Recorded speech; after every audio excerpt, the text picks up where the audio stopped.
বিদ্যুৎপৃষ্ট হয়ে গবাদি পশুর মৃত্যু, গবাদি পশু নিয়ে পথ অবরোধ। কল্যাণপুর বিদ্যুৎ নিগম মানেই হচ্ছে একের পর এক ঘটনা।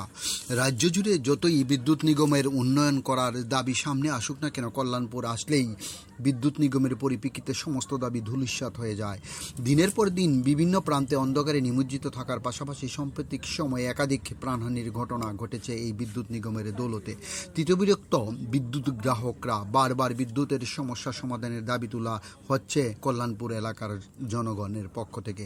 এর মধ্যে কল্যাণপুর বিদ্যুৎ নিগমের অন্তর্গত গিলাতুলি পুলিশপাড়া গ্রামে উচ্চ পরিবাহী বিদ্যুতের ট্রান্সফরমারের সংস্পর্শে এসে মর্মান্তিকভাবে গবাদি পশুর মৃত্যু হয়। তবে স্থানীয়দের বক্তব্য হচ্ছে এই ট্রান্সফরমার বিগত 6 মাস ধরে ক্রমাগত বিদ্যুতের হাতছানি দিয়ে চলছিল। অবস্থার গুরুত্ব অনুধাবন করে একাধিকবার বিদ্যুৎ নিগমে বারবার অভিযোগ জানালো হলেও কোনো ব্যবস্থা গ্রহণ করা হয়নি বলে স্থানীয়দের অভিযোগ। এর মধ্যে আজ নিরীহ এক গবাদি পশুর মৃত্যুতে এলাকা জুড়ে ব্যাপক প্রতিক্রিয়া তৈরি হয়েছে।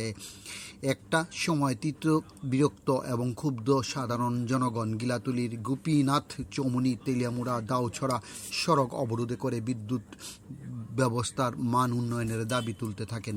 কিছুক্ষণের মধ্যে এই অবরোধের খবর ব্যাপক প্রতিক্রিয়া তৈরি করেন এবং প্রশাসনিক স্তরে দৌড়ঝাঁপ শুরু হয়। অবরোধ চলাকালীন সময়ে তেলিয়ামুড়া মহকুমা প্রশাসনের প্রতিনিধি হিসাবে ডিসিএম সন্দীপ দেববর্মা, কল্যাণপুর বিদ্যুৎ নিগমের সিনিয়র ম্যানেজার মনিন্দ্র দেববর্মা সহ কল্যাণপুর থানার পুলিশ ঘটনাস্থলে উপস্থিত হন। পরবর্তী সময়ে প্রশাসনের আধিকারিক এবং স্থানীয়দের সামনে উপস্থিত হয়ে সিনিয়র ম্যানেজার মনিন্দ্র দেববর্মা গিলাতুলি সহ বিপর্যস্ত বিদ্যুৎ ব্যবস্থাকে কিভাবে সঠিক পরিচর্যা করা যায় সেই বিষয়ে উপযুক্ত পদক্ষেপের দ্রুততার সাথে গ্রহণ করবেন এই আশ্বাস প্রদান করলে পরিস্থিতি স্বাভাবিক হয় এবং পথ অবরোধ হয়। Report Times Bangla. সব বুঝে নিতে পারছি না। হ্যাঁ, কালকে আমি ভিজিট করুন, ভিজিট করে যেটা যেটা দরকার, হ্যাঁ আমি ঠিক আছে। এখন কথা অ্যাকচুয়ালি ওইটার ব্যাপারে আমি নো কমেন্ট।